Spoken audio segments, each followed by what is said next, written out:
Okay, next up we have this is a 380 ammo by PPU. It's their Defense Line ammunition. It's a 94 grain, which is slightly heavy for caliber, 380. It is, as you can see here, brass case, and I don't see any primer sealant on this one. And the hollow point does look to be a fairly wide and fairly deep cavity hollow point. It doesn't look anything particularly special.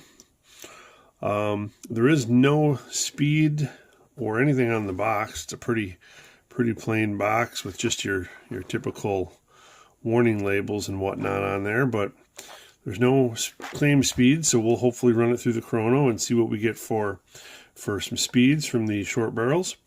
I picked this up recently in an order from impactguns.com. And I think I paid, with tax and shipping costs, I think it worked out to right around $25 for the box, so right around 50 cents a round, which is pretty economical, especially for some defensive hollow points. So again, we'll take it to the range and we'll test it and see how it performs, and that's up next. PPU Defense Line, 380, 94 grain, slightly heavy for caliber. And we'll try this out in the calibrated homemade ballistics gel.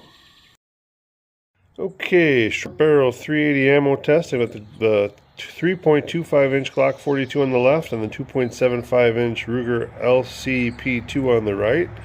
And as always, we'll be testing through the heavy clothing barrier of 1 layer of denim, 1 layer of fleece, and 2 layers of cotton t-shirt material. And let's get ready.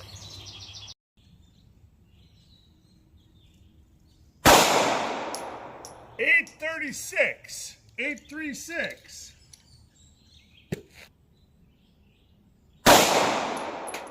900, 900.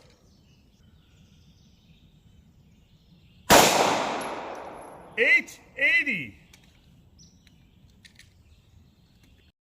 Okay, I rolled these blocks up 90 degrees, so hopefully you can see that. The first shot with the Glock 42, or excuse me, with the LCP2, is right down here in the block. And it was, I believe it was the this track here closest to me on the top, which is not, there's really not a lot. You're seeing the one below that if you can see anything. There's really not a lot going on. And it got down into here. The first shot with the Glock 42 hit low, hit down here, and as you can see, it didn't do much, except then it curved low, and it actually went skimmed the bottom of the block and left the table. So I took another one and hit higher up in the block, and that is that track that's below the LCP2 track. So that's the Glock 42 track that clogged up and went all the way through and was lost. So again, my homemade gel totals at right about 20 inches in gel, and that one clogged up and was gone. The LCP2 looks like it's right down in at about 16 and a half. So I'll dig that one out and we'll have that one to look at. But does not look like much in the way of expansion here. So we'll dig that out. And yeah, look at it. It's fully clogged up. So unfortunately, I'm going to say these PPU defense lines are just that, PU. Not very good here. Again, the Glock 42s, 2 of them clogged up and passed through. LCP2 clogged up and didn't get very, I mean, made it to 16.5 inches, but didn't do any expansion. So that's it for the PPUs. I did find the missing 2 shots I took with the PPU through the Glock 42. So you can see they both clogged up terribly and did not expand at all. So again, we'll finish the review at home.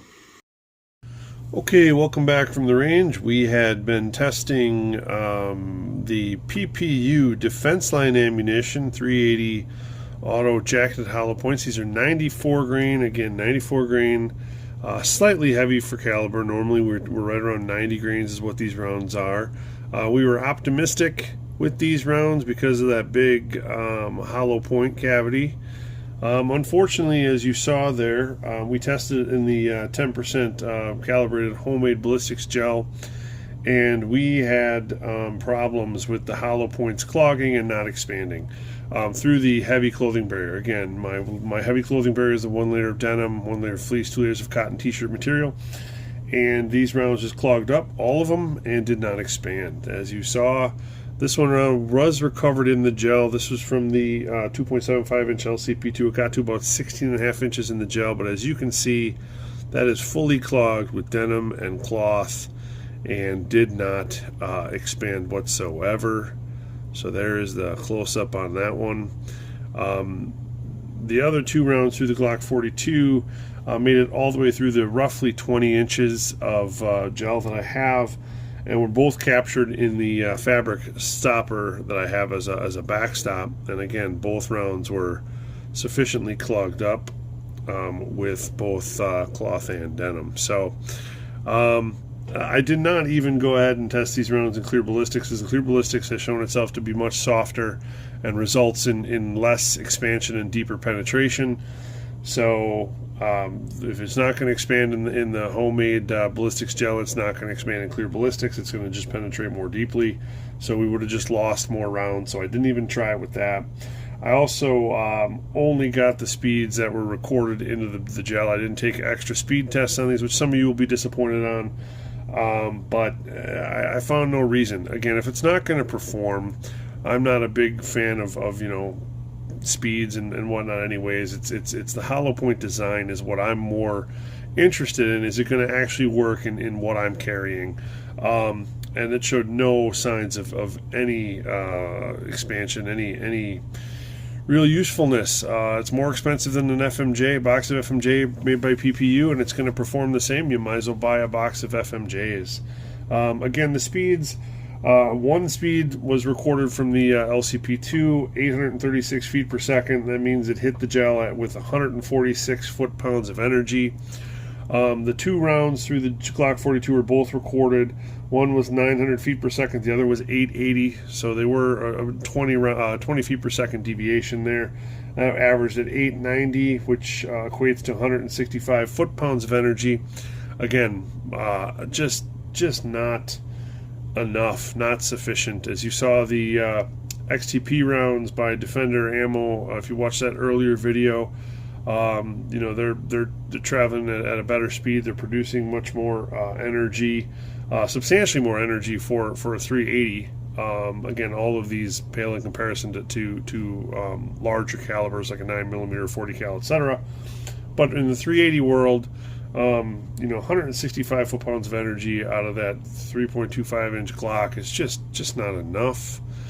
When there's a lot better options, especially even in this price point at 50 cents or so around. So we'll go ahead. We'll still weigh them up, I suppose. I see no reason why they would have lost anything.